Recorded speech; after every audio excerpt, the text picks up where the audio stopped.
Okay, so I am all set as far as everything that I need to do at this particular point in time. And I'm going to turn this over, very good. I'm going to turn this over to Martha from our program committee to introduce our program speaker today. All right, thank you, Nancy. Jamie Colen began his 25-year tenure at the Fuller Gardens in 1989 while still attending the University of New Hampshire, pursuing an entomology degree. After finishing school and 5 years at the garden, he left to attend North Carolina State University, Raleigh, to complete coursework on a degree in environmental conservation. While at NCSU, he held the research position and ran the field laboratory for the U.S. Federal Fish and Wildlife Department. He returned to the Fuller Gardens in 1996 and in 1999 assumed the position as garden director. Outside entomology, mycology, and other scientific interests, he holds a private pilot's license, embraces the winter and summer activities in New England, including skiing, surfing, sailing, fly fishing, and cycling. He's also a musician, avid hockey player, and continues to coach community and private youth teams. It is with great pleasure that I introduce Jamie Colen. Thank you so much, everybody. Oh. I appreciate that introduction. Is my audio okay?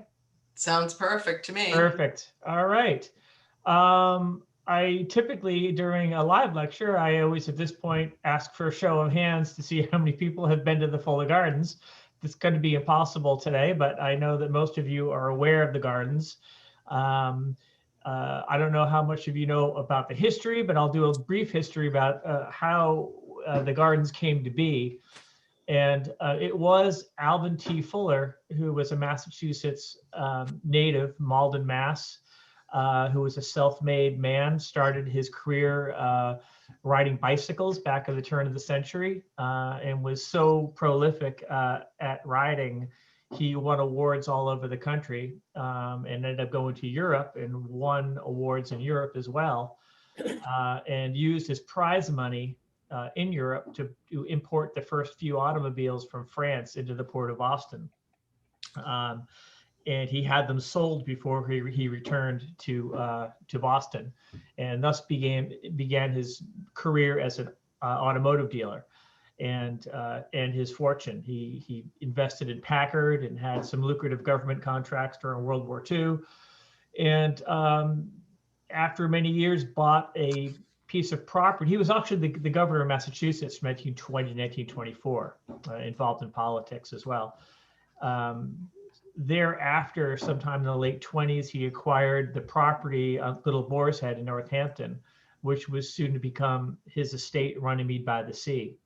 And that part of that parcel of property was the Fuller Gardens. And the first slide you're looking at here shows the side garden, as we call it, and the carriage house. And that carriage house was actually a hay barn back before he acquired it. So he outfitted it as a Victorian house, an apartment for the gardener's quarters, which where I live right now, that's actually my house. So, and I've been there for going on 25 years. But the garden itself went through a few incarnations. One was the initial garden design was done by Arthur Shirklep from Boston. And that design only included the front garden, which is we call the sunken garden, which is out near the street. That was the only original part of the Fuller Gardens. The Japanese garden, which was attached to it, we have some evidence that it existed, but not in the way it is today. But it was incorporated into the initial design by Arthur Shirklep. Very soon after, we think about 8 to 10 years after the Shirklep design, it was basically a cutting garden. He used all the beds that are now rose beds as an annual bed, and used them for cutting for vases in his house at the estate across the street. So according to his diary, he was tired of having the beauty of the garden robbed on a daily basis um, as a cutting garden. So he decided, as a tribute to his wife Viola, to have the gardens redesigned as a rose garden. And this was about 1932 or 33. With that design, the Olmsted firm of Boston came in. As you know, the Olmsteds have designed Central Park in New York and gardens all over the country, all over the world, actually. So the front garden was redesigned as a rose garden, and the garden we're looking at right now, which we call the side garden, was added as well, with all the circuitous paths, the center wellhead. And that's pretty much how it has remained ever since. We did go through a restoration soon after I became director to have the gardens looked at, to make sure there were everything was straight, lined up according to its original design. And we made some tweaks here and there to accompany the parking lot, which was put in the 50s. Which was the site of a house that sat there for years. So we incorporated the parking lot design into the Olmsted design, following very carefully the design from the colonial revival ideal from back in the day. And that was performed by Presley Associates down in Boston, Massachusetts. Looked at the maps for about 2 years, and then we went ahead and started to make some improvements, and but staying true to the original design. So. And again, if you folks have any questions about any slide, please unmute yourself and feel free to ask a question whenever you'd like. I find that to be the best way to go ahead and begin good conversation and maintaining any clarity in what I have to talk about. So as you know, the Fuller Gardens is mostly well known for its roses and its our rose growing. And most people, when they hear about what has to happen in order to grow roses, they shy away from it very quickly and say, boy, that's a lot of work. But my slide presentation today is to kind of give you some ideas that growing roses and growing flowers is not that hard. In fact, I think in my experience here, I find that most people make it too difficult. And it is very easy. You just need to have some knowledge about how things work, and that's what we that's our mantra here at the Fuller Gardens, is be patient and try to understand how things work, rather than reacting and trying to do something that you can't stop. So basically, the success of all gardening is the soil. And the soil that we're walking on is teeming with billions of microscopic organisms. One fact: an acre of soil can hold 5 to 10 tons of living beings. I don't think I would have won a bet 30 years ago guessing that was true, but it is. There are more living beings in one handful of soil than there are humans on the planet Earth. All of these organisms in balance are crucial to soil viability. Interesting fact, in New England forests, it takes roughly 100 years to create 1 inch of soil. So as all these leaves and microbes break down, that creates the soil for plants to live in. One misconception that I hear all the time at the gardens from visitors is they think soil is kind of a sponge that just holds the water, and nothing can be further from the truth. And these next 15 or so slides is to kind of clear up some of that and make people understand, help people understand what this is all about. But good garden soil contains microbes, bacteria, fungi, protozoans, and insects that all feed on and break down raw ingredients in a form that plants can utilize. All these organisms decompose organic materials or consume other organisms, and nutrients are converted from one form to another and made available to the plants and to other soil organisms. With that, it's interesting to look to the left here of this slide. In that block, you can see that the biomass of all the life on the planet, by far, the marine is very small chunk of blue. Terrestrial, all the land animals and plants, living beings make up most of that. The small block to the right shows that plants actually are the huge percentage, and surprisingly enough, fungi are next in line.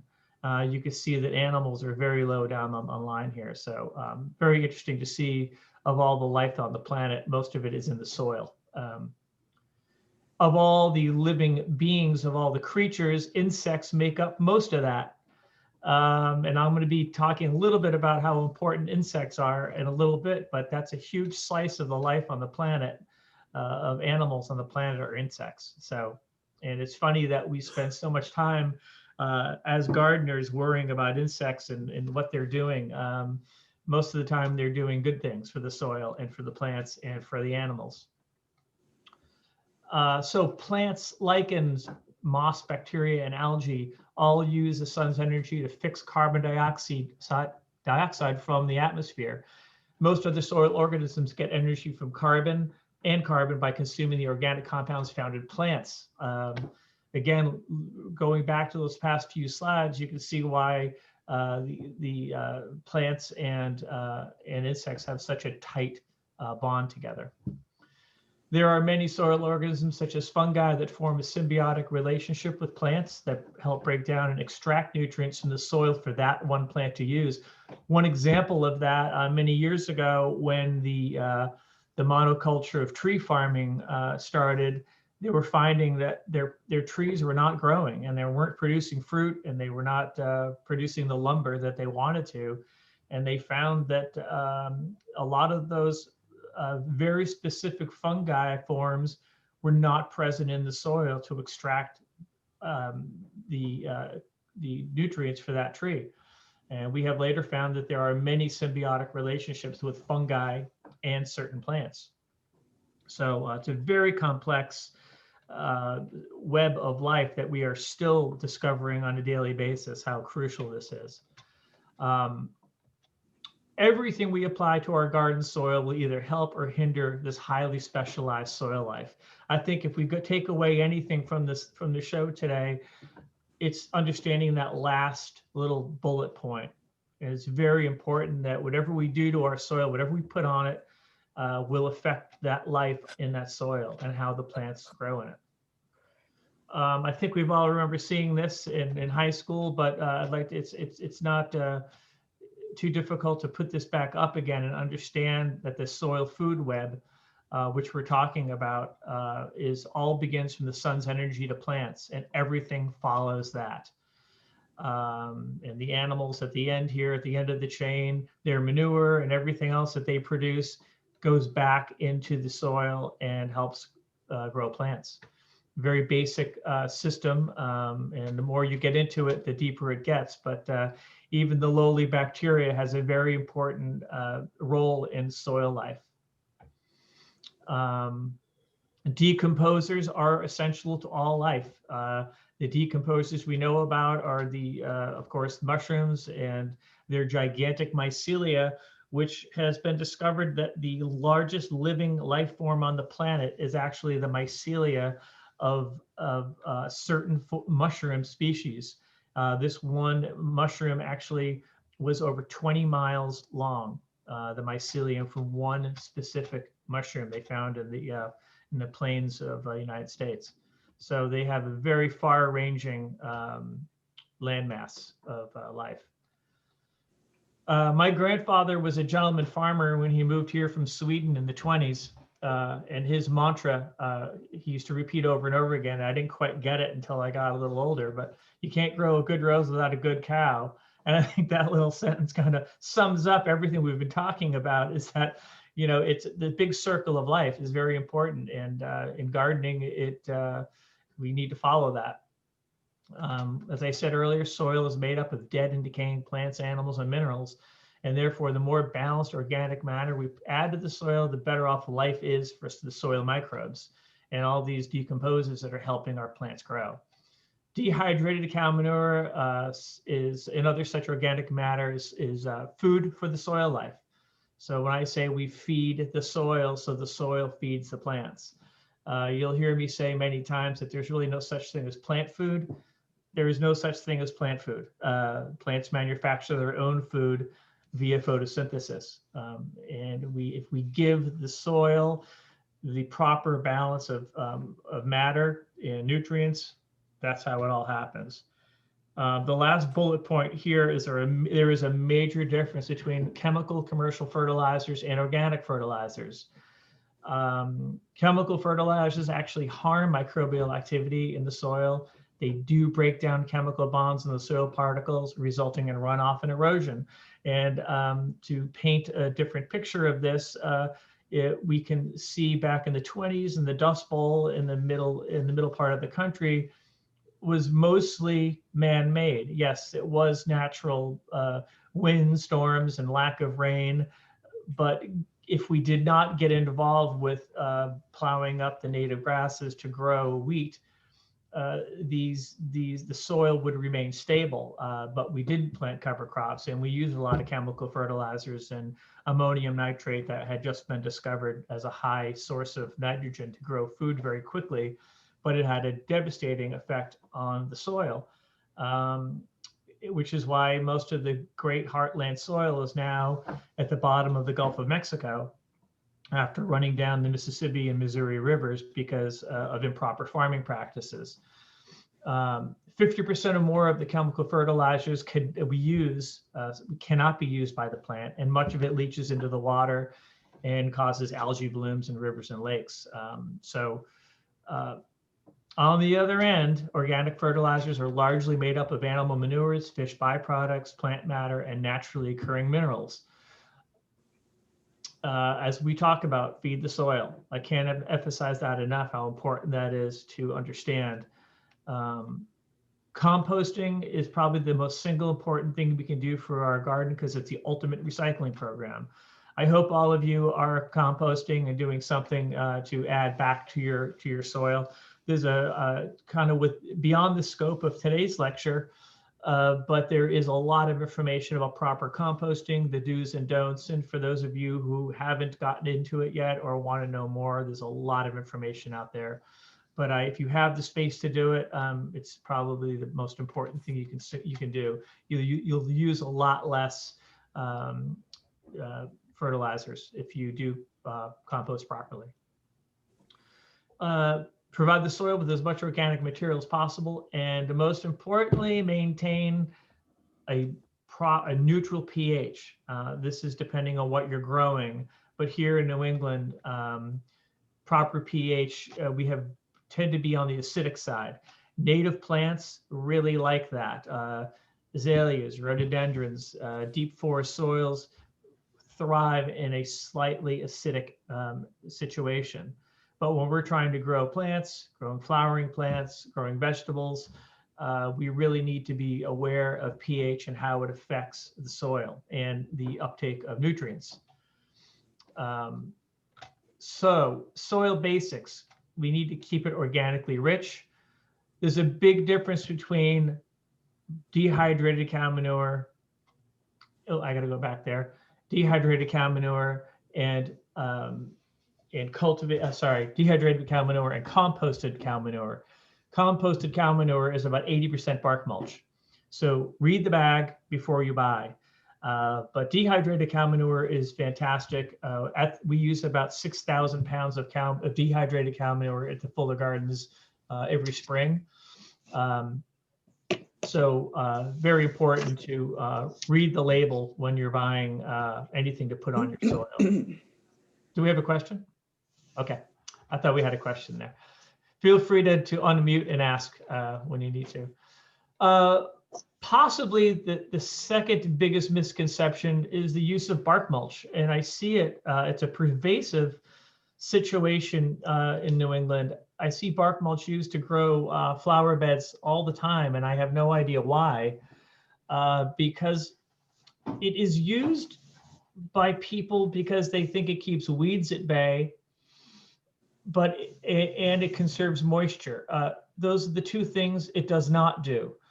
Now, if we're talking about rhododendrons, azaleas, taxus hedges, any foundation plantings that require a low pH situation, I have no problem with the use of bark mulch.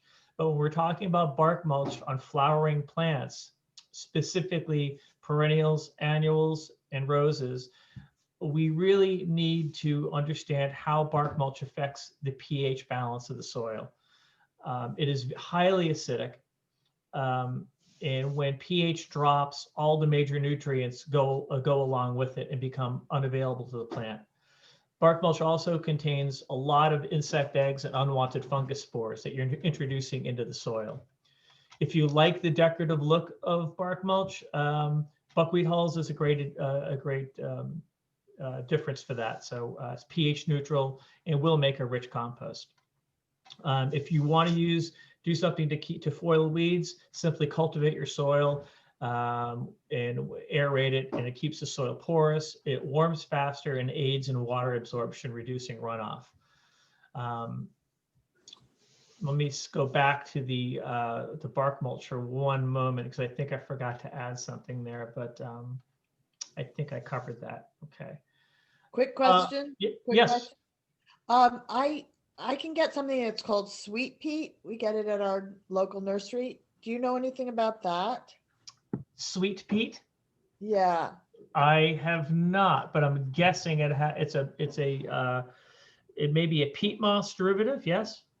And it must be. And I use it. I sometimes use that to mulch with, and I just was curious about that. If I have not seen it or used it. okay. So I can't comment on it, but I know that for many years, peat moss was used all over the place. I don't know how many of you have ever walked through a peat bog before, but the only thing that grows in a peat bog are incredibly acid-loving plants. So I'd be I don't know what the product you're talking about, but I am aware of how peat moss affects the soil. And one other quick question. I've been using they would combine 50-50 compost and bark mulch. Sounds like I shouldn't do that anymore. Well, again, I'm not one to say if it's working for you, don't change anything. But I would be, if you're not happy with the way your garden is growing, it's time to get a soil test. And within that soil test, a pH test, and see what your pH is doing. But sometimes if you're liming properly, and if the ingredients you're adding to the soil is neutral pH, it should be fine. But I worry mostly that a lot of communities that create their own bark mulch, their own compost, a lot of it is coming from bark mulch and tree products, which can be acidic. And again, it really depends on what you're growing. I'm not putting an all-out label saying that all bark mulch and composts are bad for the soil. It's just what you're trying to grow. And again, I'm going to get into this a little bit later in the show, but I think it's important to understand what the pH is of this product you're putting, whatever you're putting on your soil, understand what the pH is. Because if it's a low pH, you're kind of fighting an uphill battle. Okay. So, yeah. So I hope that when you get to the lime part, can you talk about using wood ash also? I'm going to get into that in a little bit. I'm going to cover that. I'm covering that in a little bit. So we'll go on to the pH. As pH drops below 6, many nutrients, especially nitrogen, become unavailable to the plant. Most of the micronutrients follow the availability of nitrogen. But adding lime will raise the pH and ease the mobility of nitrogen and other nutrients. Keep in mind that lime takes about 4 to 6 months to become effective. So we add lime in the fall. We actually add it in the spring as well. And we use a dolomitic limestone or pelletized lime rather than powdered lime. There's a few reasons for that. Dolomitic limestone or pelletized lime, the same thing. Have some micronutrients with that as well. It stays in place. It doesn't blow all over the place. So it actually, when you put it down, it stays down. Where powdered lime, if you're using a spreader or whatever you use, tends a lot of it to become airborne. So I would recommend after you get a soil test, if you need lime, I would guess most of your gardens require lime on a yearly basis. To use dolomitic limestone. This slide will show you at the very bottom, you'll see that the pH scale goes from 4 to 10, 7 being neutral. Now, if you look very carefully, the thickness of these lines above that, between slightly acid and slightly alkaline, is where all the major nutrients are available to plants. Nitrogen, phosphorus, potassium, sulfur, calcium, and magnesium all become mostly available in this 6.5 to 7 range. You'll see iron, manganese, boron, copper, and zinc becoming more available on the other side of things, which is fine. But we're kind of shooting for, when we're talking about roses, perennials or annuals, we're shooting for something a little higher than 6.5. So, and again, depends on what you're growing.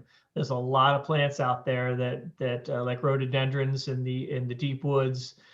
The soil acidity is 5, 5, and 5, and they do very, very well. So just understand the needs of the plant you're growing, I guess, is the point of this. So some of the helpful natural soil additions after you get a soil test, which I recommend you all do. They're very accurate, whether you send it to your community extension service or a firm that just specializes in testing soil. You may find that you have a lack of one of the major nutrients. So rather than throwing a full spectrum of nutrients in your garden, you know, we look at the NPK, nitrogen, phosphorus, and potassium. A quick thing to remember, nitrogen helps leaf growth, phosphorus helps the flower production, and potassium helps the root growth. Some examples of some of the natural soil additions, blood meal is very high in nitrogen. We use blood meal right before the first bloom cycle on the roses. Bone meal, high in phosphorus for flower production. And green sand, I don't know if you folks have ever used green sand, but green sand is actually a sea mineral that is used. Kelp meal, wood ash, all high in potassium. Now we're talking about how much do we use to get the results. Kind of, it's not within the scope of this lecture, but there's a lot of information on how, after you get a soil test, how much to add to your soil. But this is just some examples of some of the natural ways we can boost up our soil health. I think we just kind of covered that one, and we covered that one. I guess one thing about a lime, 20 pounds per 1,000 square feet will maintain pH balance in your soil. More will increase the pH depending on your soil makeup and what you're growing. So that's kind of just a general rule of thumb. Yes, question? Nope, okay. pH meters are becoming really, really accurate, and they're very affordable. So if you folks don't have a pH meter to test your soil, I suggest buying one. There's a lot of companies out there that make them. Hanah Instruments, Hanah, has been making scientific instruments for I don't know how many years, but I've used them and they're really good. I think it's probably, outside of a shovel, the most important tool a gardener can have in understanding what's going on in your soil. So I would really recommend getting one. Other than plant roots doing the obvious, there's another thing. The rhizosphere is an area around plant roots that is inhabited by a unique population of microorganisms influenced by the chemicals released from plant roots. So plant roots just don't uptake nutrients in water, they actually release chemicals as well. It's another way plants give back to the soil, and when cover crops are turned back, and they convert the nutrients that are reabsorbed back into the soil. So a little bit of how important that is as well. I think most nurserymen and most of the people in the industry that I've spoken with over the past 25 years are in agreement that the biggest problem in home gardening is understanding proper plant selection and siting, and the difference between shade and sun-loving plants and what that actually means. Plants suited for full sun, annuals and roses and dahlias use much more energy and prefer more of a well-drained soil than shade plants or plants that really do much better in indirect sun. We call these high energy plants because they typically bloom throughout the season and require more nutrients and therefore richer soil. If you notice, a lot of the old farms in New England are all south-facing slopes. That's done for a reason. The south-facing slope actually warms up faster and grows incredibly faster than slopes facing the other direction. Shade-loving plants more often refers to higher soil moisture needs, not only light needs. To prove my point, if you've ever driven past a shade tree where people insist on growing impatiens all summer long, by the time July 4th rolls around, all the impatiens are wilted because there's no moisture left. That's because trees respirate hundreds of gallons of water every single day and remove the first few feet of moisture. So just because the light needs are there doesn't mean the plant can grow in that area. So just because a site is shady doesn't mean it's ideal. It really refers to the water or the moisture needs in the soil. Rain contains many nutrients not found in groundwater. As a raindrop falls through the atmosphere, it collects nutrients and puts it back into the soil again.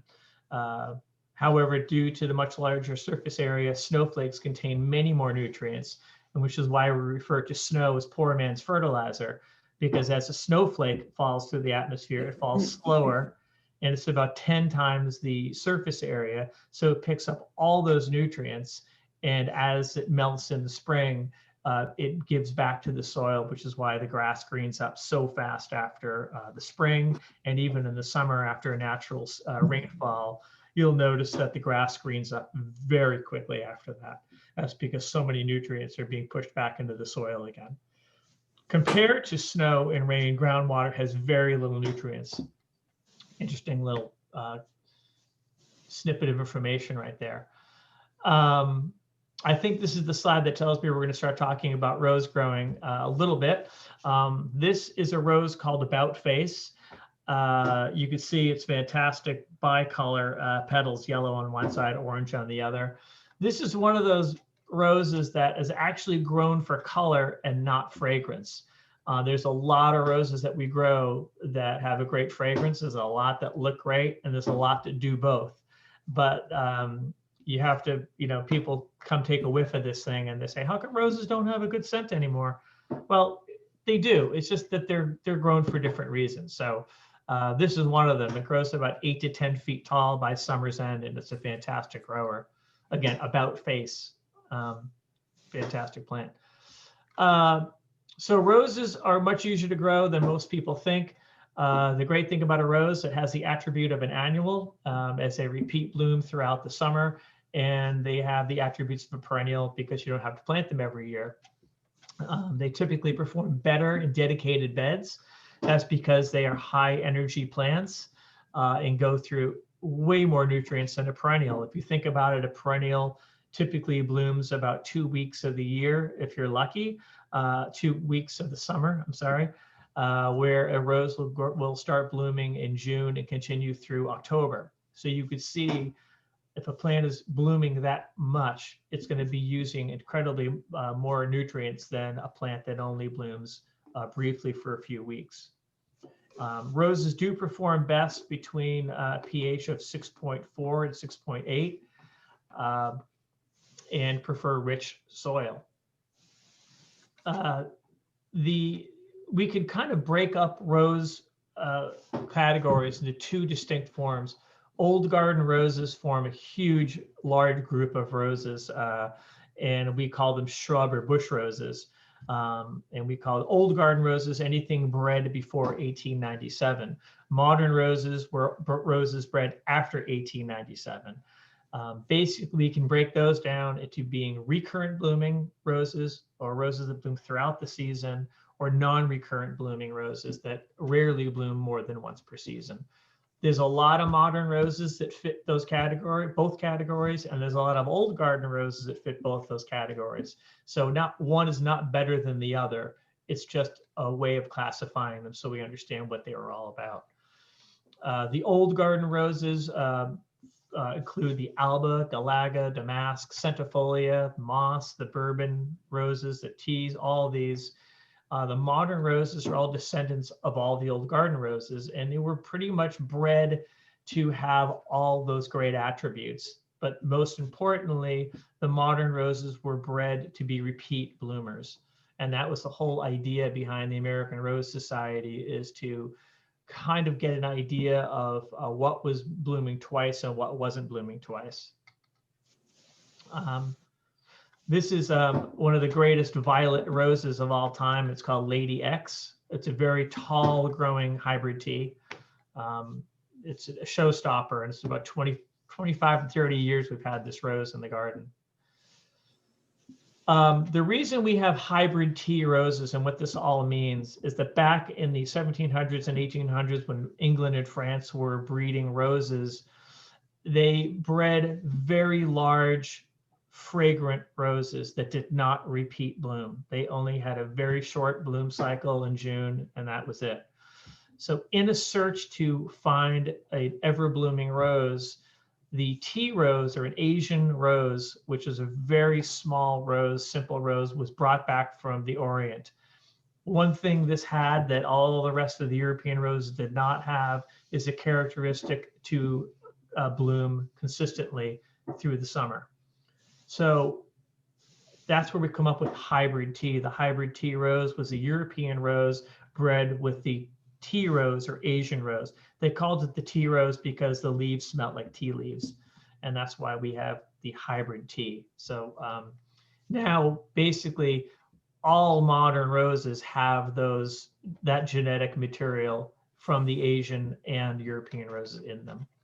So during this whole search to breed these great roses, disease resistance was not an important characteristic. Some of the first modern roses had a lot of problems because in a search to grow colorful big roses, they bred the disease resistance out of them. Most notably, the hairy leaves that we find on the Rosa roses and the thorns. All of these things helped stop predation.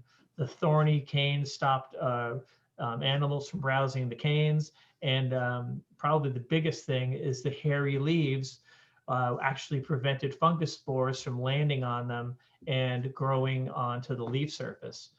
So that's why we have a lot of shiny, smooth leaf surfaces on the roses, which are susceptible to black spot and anthracnose, downy mildew, and all these other things, powdery mildew and rust.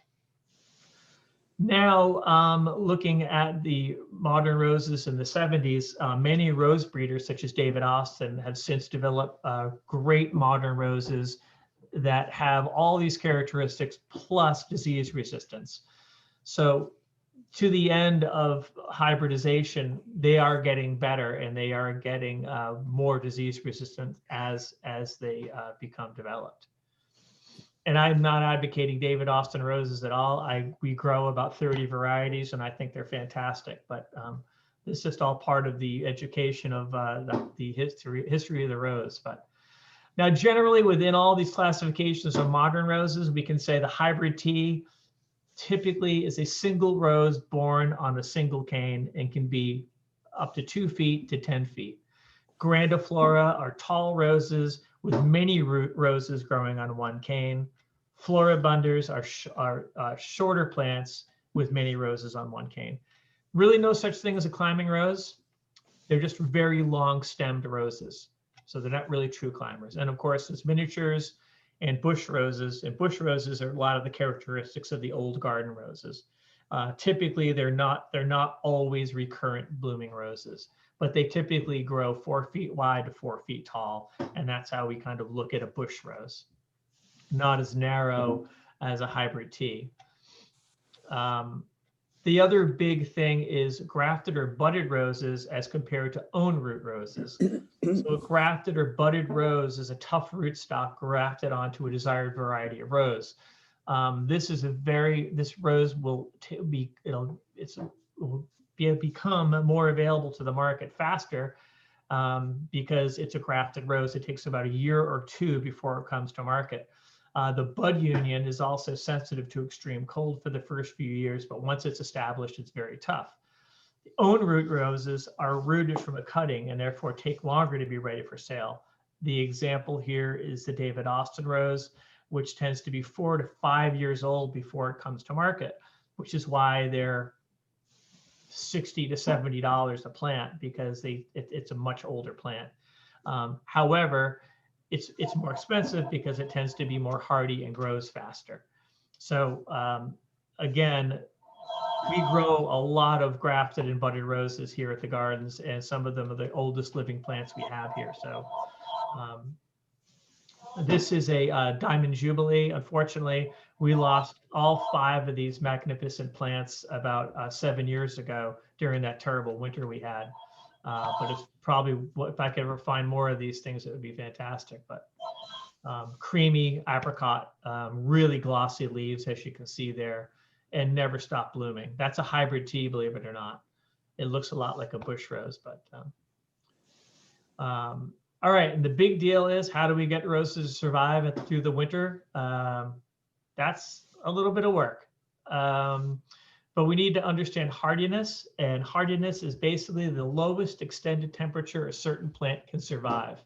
We define these as horticultural zones 1 through 10. So the prevention of a plant cell from freezing and bursting depends on its genetics. The amount of starches and proteins in and around the cellular tissue dictate how hardy the plant is. Plants that survive the lowest temperatures also have the largest air spaces between the cells than that of warm climate plants. A little known fact. Plants typically survive winter when the temperatures are consistent and not continually freezing and thawing. This is one of the reasons we take the precautions we do with our roses, and pile our roses with soil. We'll get to that in the next slide. Evenly moist soil will stay frozen, and cold air will not penetrate as deeply into that soil. So a nice wet fall followed by a cold winter is probably the best few things that can happen for plant survivability.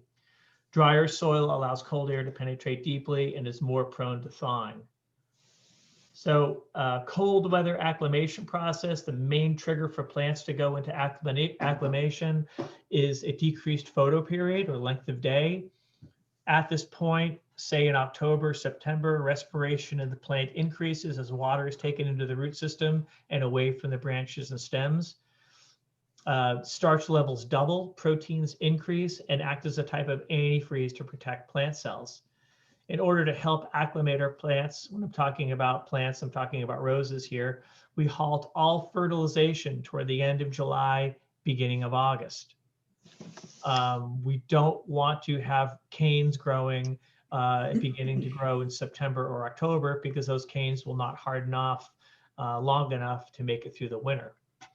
So we stop deadheading our roses toward the beginning of September, allowing the plant to produce seeds and naturally shut down. This allows a seed development in the rose hip to trigger the plant to slow new production.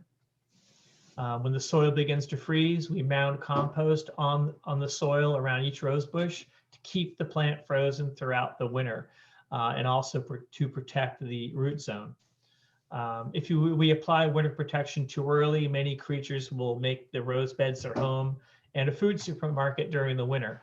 We had one year when we had a thaw right after we applied our winter protection, and the voles came in and girdled all the canes on our roses. We lost about 300 roses that winter, but that was just a weird weather anomaly. But here's what a rose looks like after the hip develops. You can see here that we pull the petals off just for sanitation purposes.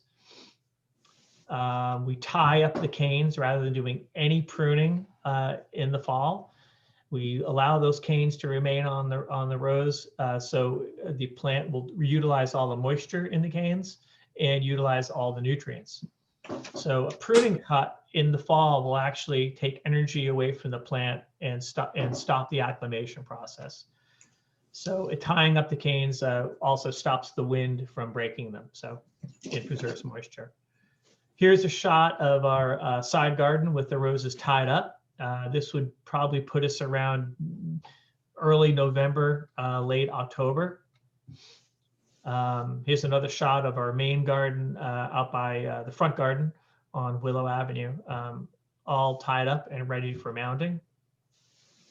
And here's a shot of a few beds and with the amount of winter protection we mound on the roses.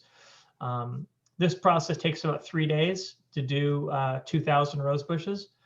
And we store the soil in we have some bays out back that we use, that we cultivate our soil, add manure to, and compost, and help build the soil. If we could be guaranteed of this perfect snow condition and snow cover, we would never need to use any sort of winter protection. The snow is actually keeping the plant frozen, but we can't be guaranteed of deep snow cover, which is why we add a soil pile to each rose bush to mimic snow cover. That's basically why we're doing it. And again, the whole idea is to keep the center of the rose bush frozen and not to let it thaw out in subsequent heaving. I've seen roses heaved right out of the ground from terrible winters. Again, deacclimation going into spring and late winter.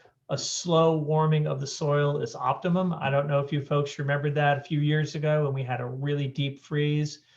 We had really dry soil and a deep freeze, and then we had a very fast warm up and all the rhododendrons lost their leaves. We lost a lot of rhododendrons and a lot of roses that year.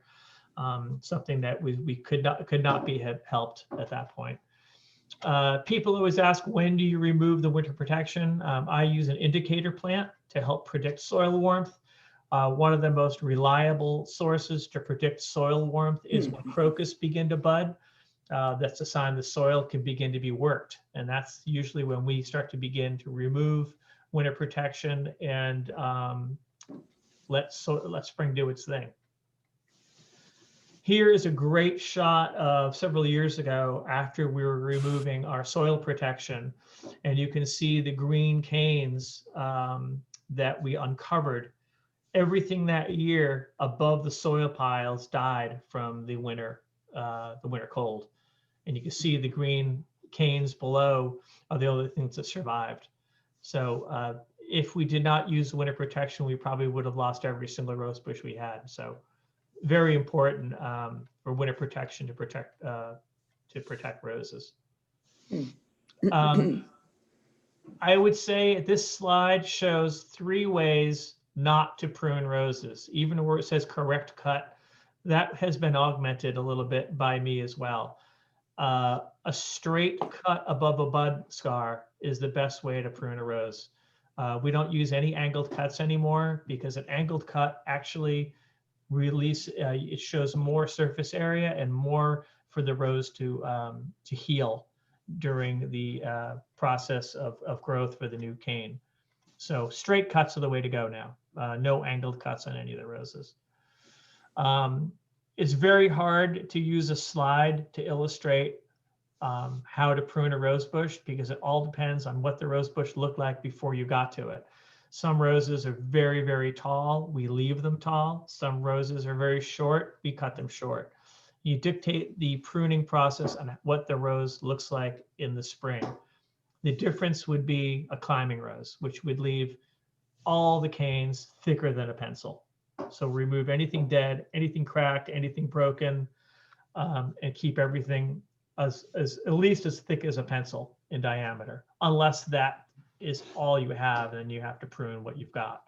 So in other words, anything thinner than a pencil, while they're all pencil thin canes, you have to prune them all equally. But that's a general rule for rose growing.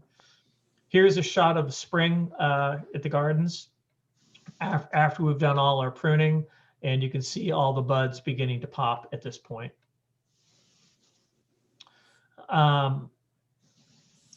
shows a grafted rose bush and this proper soil level for planting a grafted rose bush. This swelling right between the roots and the canes is where the bud union is. That needs to be below 2 inches of ground. The reason being is when this rose begins to grow, it's going to begin to put out its own roots above the graft. And that's what we call getting a rose on its own roots. That's why it's so important to get that graft below soil level of 2 inches or so. And this root system that is grafted onto it is only really viable for the first 5 years of the rose's life. After that point, the rose will start sending out its own roots. So that's why we talk about in this area in zone 5, why we plant roses the way we do. Planting techniques, pretty basic. I'm not really going to cover that. I think we all understand how to plant and water. I guess with the one thing I would say is don't fertilize your rose bush, new roses for at least the first month or so. And on that, I think I didn't know if we covered our fertilization technique. We use an organic fertilizer called ProGrow, and it's made by North Country Organics in Vermont. And that is basically an all manure derived and kelp meal fertilizer. It is very low pH, very high pH, neutral. It's almost like a compost, but it's fantastic stuff. This is a David Austin rose in this slide called Janet. You can see it very reminiscent of the old garden rose style, but it repeat blooms all through the summer. So some of those people who love the old garden roses and want repeat blooming capability, that's why we grow David Austin roses. So to recap, success for great roses, they need at least 7 hours of sun per day. So choose a site that meets those needs, maintain a proper pH balance, add as much organic material in the soil as possible, proper and timely deadheading of the roses throughout the summer will encourage new blooms. We deadhead our roses here at the gardens once a day. I know a lot of people can't do that, but we do that, and that's why the roses continue to bloom so thoroughly throughout the summer. Count on natural rainfall. If not, water deeply and weekly, and don't water daily. There's no sense in wasting water in watering daily. It does more damage to the plant and the soil around it than anything. So deep water and not frequent water is the key. Timely application and removal of winter protection, correct spring pruning, and rich, evenly moist soil. We fertilize our roses typically 2 cups per rose bush at the end of May and the end of June. But that depends on, sometimes there was a few summers where we didn't fertilize at all, actually, because we didn't have any need to. The roses had stored a lot of nutrients and we didn't have a lot of rain. And I don't like fertilizing when the soil is dry. That's probably the rule number 4 is don't fertilize when the soil is dry. This is a yellow rose called Apollo. Unavailable. It was bred back in the 30s. We can't find it anymore. We only have 1 example left in the gardens, unfortunately, but one of the best yellows I've ever seen. This is Miss All. Yeah, question? Oh, that's not a question. Okay. And this is Miss All-American Beauty, great deep pink rose. It is a hybrid tea. You can tell it nice glossy leaves, really, really thick, full bush. One of the greatest pinks ever. I guess the big question people are going to be asking is, all right, we can grow the rose, but we're getting fungus and disease. Well, the good news is there is a fantastic fungicide called Green Cure. Green Cure is basically potassium bicarbonate. It's a micronutrient. It's a clean green fungicide. It's sold under the name Millstop, MIL-stop. It went off patent several years ago, so it's available in many forms. But Green Cure, I believe, is still out there and still available.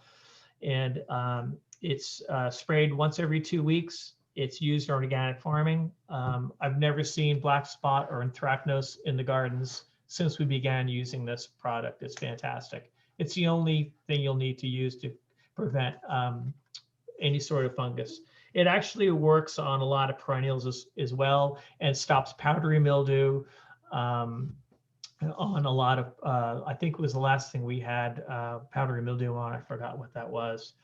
But we used it on their perennials a few times as well, and it works great. So the best thing to stop any insect infestation or fungus is to choose the cultivar properly. It's best to choose cultivars of roses that do not get these diseases. That's probably the best advice I can give you.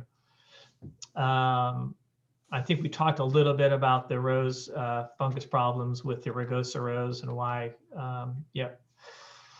So I would say that pest control, pests are basically animals that do damage to the plants we care for. But we have to be very careful about what these pests are doing and what they're not doing. Are they really doing damage to warrant a control? Most of the time I have found that most pests do not do damage to healthy plants. They get on the weak plants first. So I use any sort of pest infestation. I'll use aphids as an example. They usually happen to the weakest plants first. And most of the time, any sort of action is not needed. If you have a healthy garden situation where you're not using pesticides, there will be a lot of predators to feed on the pests. The great example are aphids and the lady beetle population. The lady beetles will consume up to 50 aphids a day and control populations. I have never seen aphids do damage to warrant control here at the gardens. Most of the problems that are created by pests are created by us because we take actions that not only kill off the pest, but actually kill off the predator that's feeding on them. The example would be if you're, a predator will usually be 1 to 100 preys. So there'll be 100, as an example, 100 aphids to 1 lady beetle. And if we take a control measure to control the aphids, we'll knock out most of the lady beetles that feed on them, whereby lady beetles would reproduce once or twice a season. Aphids reproduce every 3 to 7 days. So you can see that when we take a control measure that is more harmful to the predators that are controlling the population. So again, just wanted to be clear that consider the injury level of the pest on the plant before taking action, is the takeaway from this one. So yes, I covered that as well. And here's our great shot of I did not take this photograph, but I have sat and witnessed a lady beetle devour aphids at 50 in 1 hour. So they are valuable insects to have in the garden. And as I say, the most successful gardeners work with nature and not against it. So the takeaway here is to observe before you react, to control pests. The big question we get at the gardens is how we control Japanese beetles. Well, the best control is to have healthy turf. The turf is where where beetles lay their eggs and the young develop. So if you have weak turf, it'll be easier for the adult beetle to burrow, to lay its eggs, and for them to reemerge and start feeding again. Typically, though, nature finds a balance. Parasitic wasps keep the numbers of Japanese beetles in check in their home in Japan, which is why they're not a problem there. But these parasitic wasps do not exist in the United States, which is why the Japanese beetle flourished and caused so much damage here. But typically predators will really put the population in check. Robins, sparrows will feed on the adults and put a big check in their population. This is a robin eating a grasshopper, but I've actually seen robins feed on adult Japanese beetles throughout the summer. For those of you who would want to understand that Japanese beetle life cycle, we'll look at the far left-hand side of the slide. Right now, at this point in December, these pupated grubs are under the soil. When the soil begins to warm, they'll pupate, the adults will emerge, feed, and around July and early August, the adult beetle will lay its eggs, the grubs will develop, and they'll feed on the grass roots, causing a lot of turf damage. They'll burrow back down into the soil, re-emerge, and that system will start all over again. There are many ways to control the grubs with chemicals. I typically don't recommend doing that because it usually does a lot more damage to other insects. So there are a few alternatives now. There's a product called acelepryn, which is basically does not harm other soil life, especially the honeybees, which the imidacloprid or merit was doing and used widespread throughout the United States, was knocking down a lot of the honeybee populations. So I would not recommend using merit anymore to control the beetle population. But we do find this they're usually not a problem every single year. The typical, again, keeping on the pest control situation, typical mosquito spray programs in communities control less than 2% of the total population. There's no way we're going to get rid of the mosquito population or even control it. So I would say, these mosquitoes feed a lot of animals in New England, birds, fish, bats, amphibians. So much of our animal population require the mosquito and its larva to survive. And I find it very difficult to spend all the money we're spending on controlling mosquitoes when they are important, if not a cornerstone for the health of our ecosystem. So a lot of people don't want to hear that, but it happens to be a truth. So I would say live with the mosquito rather than trying to control its numbers, because we're never going to control the mosquito numbers. It's one of those things we're going to have to live with at some point and face up to the fact that they are a part of the ecosystem. So I don't know how many of you folks remember the purple martin houses that used to be all over New England. They are coming back. There are people putting up martin houses all over the place. This is what this guy looks like. They consume a lot of insects. Their favorite are the male mosquito. I think I have a shot of, this is a shot of one of the houses that was across the street many years ago. This house has been, actually 3 of these houses has been restored, and they're back up across the street from the gardens, and getting a big population of tree swallows and martins back in the area. So I would recommend, if you don't have a martin house, to try to get one. They are fantastic birds. They do a lot of insect control for us, along with bats as well. Of the 7 species of bats in New England, 3 of them consume mosquitoes as their main food source. It's really a fantastic animal to have in the area.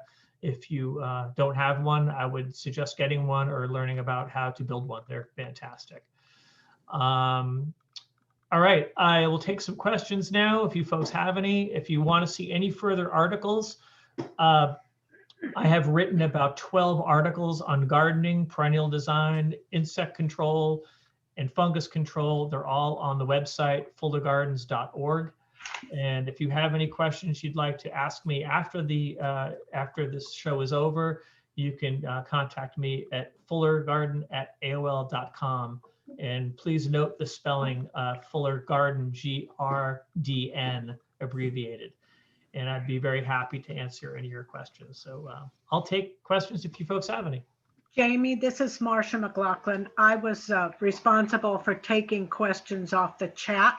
Great. The first one was, do you recommend saltwater hay as a product to use for mulch? Oh, salt marsh hay.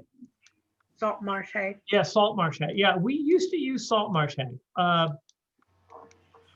I have found, now, yes, if it works for you, absolutely. The reason we stopped using salt marsh hay is it attracted a lot of voles and mice to nest in the wintertime. And that created a big problem because they were chewing on the rose canes, and they caused a big problem for us. So yes, if it's working for you, fantastic. But we don't use it as a mulch anymore, just because of that. It's providing bedding for rodents that cause problems for us. Thank you for that one. The other question that I have, and then after I've finished with this one, you all, and he answers, if you have any others, just speak up. Do you have a problem with rabbits Oh my eating God. roses? And if so, prevention ideas? Yeah, yes, we have a huge problem. The rabbit population has exploded here at the gardens. There's really not much we can do to control the population. You can try trapping, but the population has been controlled here because we have some great horned owls that nest here. We have hawks, we have fox, and we have bobcat, all of which we have seen predating rabbits. We're in an area where the fox run freely. I know that not all suburban areas have fox. Two things I would recommend that do keep rabbits away from feeding on the roses: a product called Deer Away or Deer Off is a product. It's basically putrefied egg solids in a paraffin wax sticker. So you buy it all pre-mixed, shake it up, spray it on the plants where the rabbit is visiting. It smells for the first 5 minutes, and after it dries, you can't smell it anymore. But we've had great success with that in stopping rabbit predation and deer as well. Deer especially can be really damaging on tulips and hosta. And we found this product, Deer Away, Deer Off, rabbit repellent. It's all the same ingredient. Stops any further feeding on the roses. Yeah. I have a couple of them. Okay, does anybody else have any other questions? Mine, the rabbits aren't really hurting anything. I think they're kind of cute, really. Actually, I have a question. Yes. You had that yellow rose, the Apollo, and you said it was the last one. Yeah. You don't try and propagate those, or are you not allowed to? Oh, we're allowed to, because that's a non-patent rose. So all roses that are non-patent roses can be freely propagated. You can grow as many as you want. It's just that we don't, to propagate, you need a mist bed, you need a heat bed, you need some very specific conditions. And we are so busy with our plant collection in the wintertime, and then growing all our annuals from seed, we just simply don't have the time to. It's to varying degrees, you can be successful, but you have to take the cutting in the summer when the stem is growing, and we shut down our propagation greenhouse in the summertime. So it's kind of we'd like to, if someone wants to take a crack at it, I would love for them to do it. But yes, I've thought about it, but it's just it's a time and space and materials to do so. Okay, thank you. Yeah, you're welcome. The other thing I may add about that whole rabbit situation is that I had a male dog, my pug Dewey. I don't know if you folks remember him or not, but he was a fixture here at the gardens. when he was living, I never saw a rabbit at the gardens because he marked up the gardens and kept the rabbits from the area. And so he passed away, unfortunately, 2 years ago at the age of 17. As soon as he passed away, the rabbits moved in, and it's been a party ever since for him. Time to get another pug. Yeah, yeah. If you folks have any, let me know. Any other questions, ladies? Does the color of the rose have anything to do with hardiness? I mean, someone No. told me that yellow was not very hardy. No. Not that I have read or seen or experienced. There are a lot of yellow roses that do very, very well. I haven't seen anything that would suggest that the color of the rose has any indication on its genetic hardiness. No. Nope. Okay. Thank you. You're welcome. Okay, Nancy, go ahead. Do you have any recommendations for great scented roses? Yeah, I do. Probably the greatest scented rose that I've grown is a David Austin rose called Cressida, Cressida.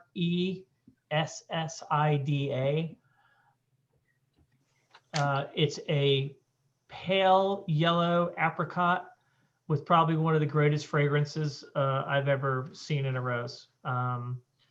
The second would be Gertrude Jekyll. If you haven't grown Gertrude Jekyll, that's another Austin rose with a lot of the old garden rose fragrance and shape. And maybe the second or third, I would say, would be Abraham Darby. That is a almost orange old garden rose style. Really, really hardy. All of these three are hardy roses. So it'd be Cressida, Abraham Darby, and Gertrude Jekyll would be my top three. There are a lot of others out there that are great, but those three probably stand alone for my favorites, only because, fragrance is one thing, but when you have fragrance, hardiness, and really good color and disease resistance, those are four great things. If you can get all four of those in a rose, I mean, you're doing really well. Again, as I pointed out earlier in my lecture, there are a lot of roses that are grown for color, and that's great. There's nothing wrong with that. And but let's face it, I think most of us want to grow roses because we want fragrance as well. So, I think, but don't take my word for it. That's my success. That doesn't mean, I know some folks over in Newcastle who are growing some roses that I can't grow at the gardens. I don't have any luck growing them. I don't know why. I talk on and I go on and on about pH and nutrients in the soil, but there probably are some roses that do well in low nutrient conditions just because of their genetic makeup. I haven't studied that to a great degree, but it's all what's successful. Somebody asked earlier, about bark mulch mixes from their community gardens. If it's working and you're growing things and you're having success, you don't need to change. And that's the other thing. If you're happy with what you're growing, don't change it. But if you want to grow something different, or you're not having success with something, that's when to start examining other areas and finding out maybe you do have a soil problem. Maybe you're growing the plant in the wrong spot, which is why I spend so much time talking about plant siting and where to grow things. So try to plant in a different spot and try a different soil balance. Yeah. No, I'm on mute. Any other questions? Just raise your hand or unmute and speak up.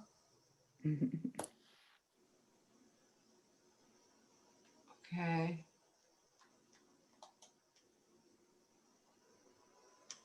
Carol, do you have a question? No? Okay, she's just getting on. Okay, I'll tell you, this has been wonderful, so informative. Thank Love you. the slides and love the detail that you provided on the slides.